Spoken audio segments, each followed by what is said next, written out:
तो आप सभी को विदित है कि 32वां पुण्यतिथि हम लोग परम गुरुदेव स्वामी सदा प्रेमानंद जी महाराज का यहाँ पर मनाने के लिए एकत्रित हुए हैं। इस आयोजन में 5 दिन साधना शिविर का आयोजन हुआ और करीब 100 से ज़्यादा जो लोग यहाँ पर सम्मिलित हुए।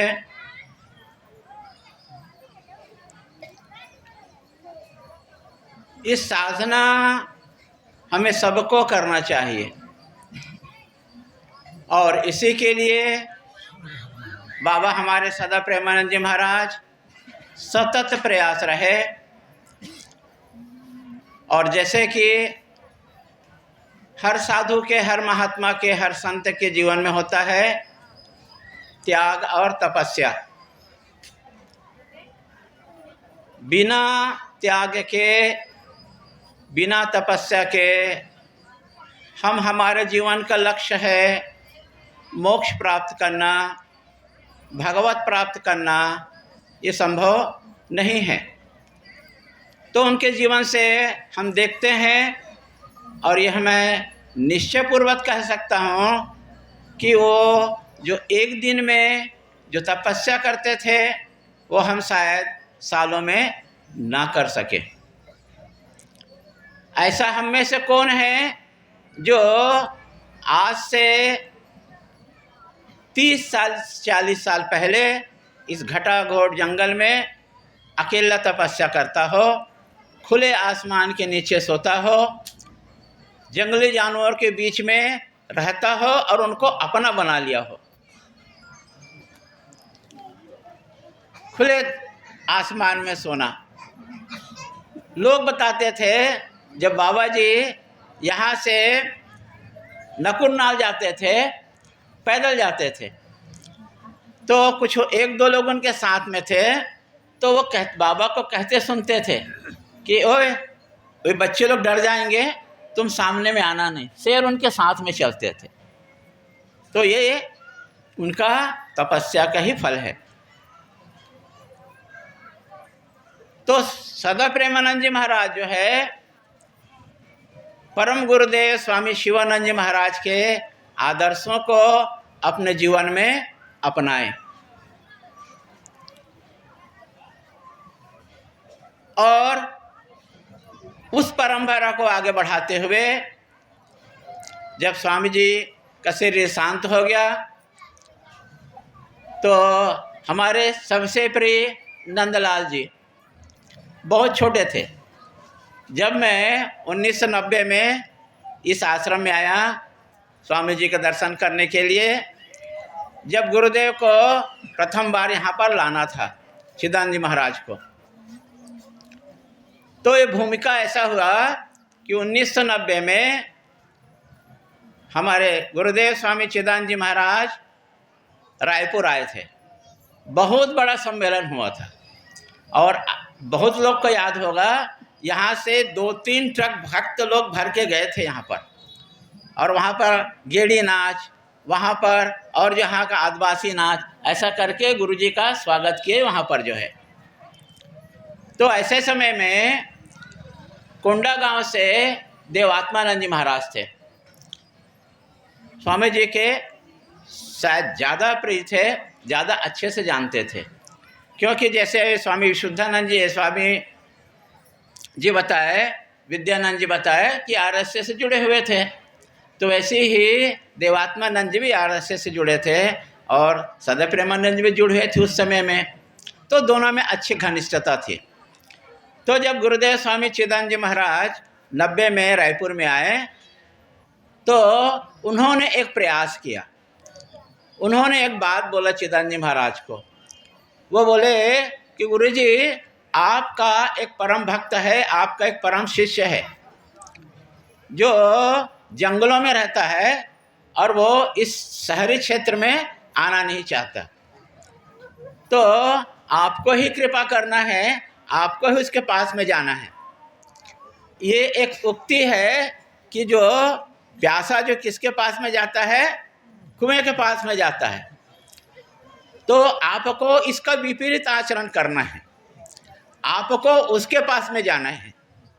ऐसा करके उन्होंने गुरुजी महाराज से निवेदन किए। तो पूरे संसार में विख्यात करने के लिए वो सम्मेलन बहुत उनको अच्छा लगा। और हम जब सन 1991-92 में उड़ीसा में कॉन्फ्रेंस हो रहा था, उस समय में हम गए, तो हम लोग ने निवेदन किए स्वामी जी से, मैं और हजारी जी थे, जो एसपी थे, वो निवेदन किए स्वामी जी आपको गुमरगुंडा चलना है। हमारा प्रार्थना स्वीकार किए। स्वामी जी सहज से बोले ठीक है मैं जाऊंगा। और ऐसे करके भूमिका बनी कि गुरुजी महाराज यहाँ पर आने के लिए अपनी सहमति प्रदान किए। तो आप सभी साधना से जानते हैं, पर जानते हैं साधना में विकट समस्या भी आती है, विकट बाधा भी आती है। जब यहाँ सम्मेलन समाप्त हुआ तो आर्थिक स्थिति अति दयनीय थी। शायद उनको सहायता नहीं मिल पा रहा होगा, तो थोड़ा देर के लिए वो हल्का से निराश हुए और कहते थे कि नाम लेके कहते थे ठाकुर जी कि इस सम्मेलन के लिए यदि मुझको अपनी बेटी भी बेचना पड़े, खुद को बेचना पड़े, तो भी मैं तैयार हूँ, पर गुरु जी को यहाँ पर मैं लाऊंगा मैं। ऐसा करके वो बोलते थे, दृढ़ संकल्प था उनका जो है। तो ऐसा परम गुरुदेव स्वामी सदा प्रेमानंद जी की हम पुण्यतिथि मना रहे हैं। कितना भी हम पुण्यतिथि मना लिए, 32 पुण्यतिथि मना लिए, पर इस पुण्यतिथि से आप सभी को जो है उनके आदर्शों को पालन करने का दृढ़ संकल्प लेना चाहिए। और उनके दृढ़ संकल्प क्या है? जो हमारे परम गुरुदेव स्वामी शिवानंद जी महाराज है, उनके आदर्शों को पालन करना चाहिए। और पालन करना क्या है? 20 आध्यात्मिक नियम को अपने जीवन में पालन करने से मैं सोचता हूँ स्वामी सदा प्रेमानंद जी महाराज आप अति प्रसन्न हो जाएंगे आपके ऊपर में, क्योंकि वो भी तो ही चाहते थे।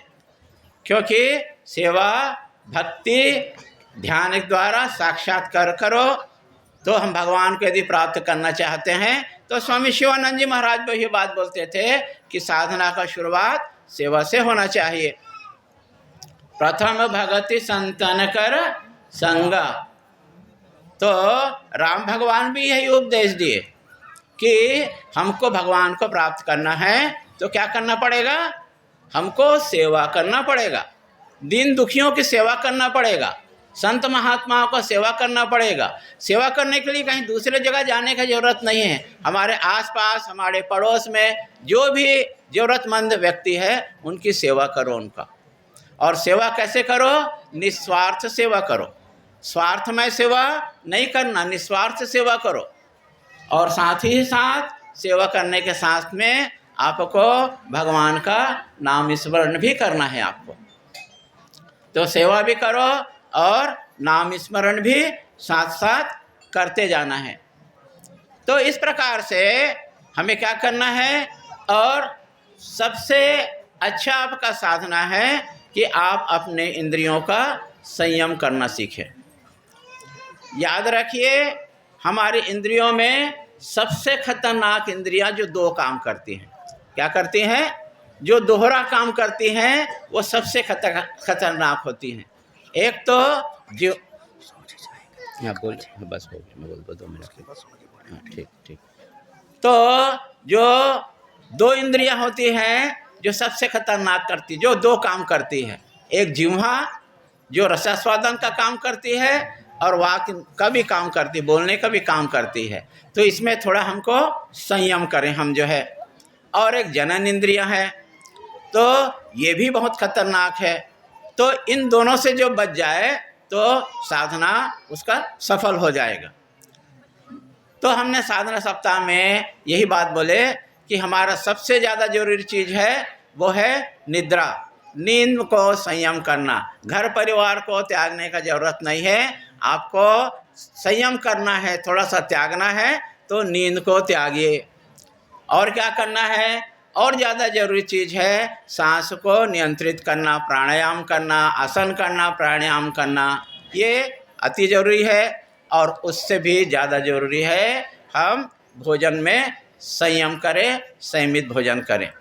तो हम सभी को यहाँ से एक आदर्श लेके जाना है, एक संकल्प करके जाना है कि गुरुदेव स्वामी सदा प्रेमानंद जी महाराज जो हमको पाठ पढ़ाए, जो हमको शिक्षा दिए, उसको अपने व्यक्तिगत जीवन में उतारना है। हरि ओम तत्सत। ओम नमो नारायणाय। श्री राम जय जय राम।